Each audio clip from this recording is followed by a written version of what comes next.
इन दिनों सबसे ज्यादा जो सवाल मुझसे पूछा जा रहा है वो ये है कि हालिया बाजार में क्या किया जाए। एसआईपीज को रोक दिया जाए या इक्विटीज से बाहर निकाल दिया जाए। दोस्तों, जो सबक मैंने जिंदगी में सीखा है पूरी ईमानदारी के साथ मैं आपके सामने रखता हूँ।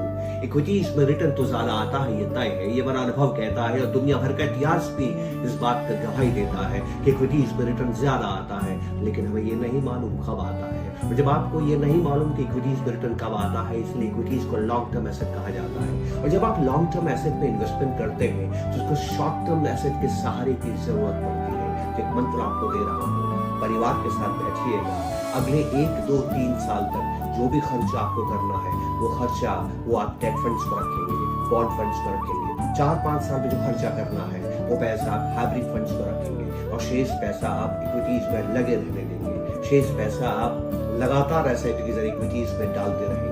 अगर आपने व्यवस्था कर ली तो आप नाकामयाब नहीं होंगे। पूरी ईमानदारी अपने अनुभव और दावे के साथ आपसे कहता हूं, आपके निवेश की यात्रा के अंत में आप कामयाब होंगे या नाकामयाब होंगे इस बात पे निर्भर नहीं करता है कि आपने सही फंड चुना है, सही स्टॉक चुना है। इस बात पे निर्भर करता है कि आपने सही एसेट एलोकेशन किया है।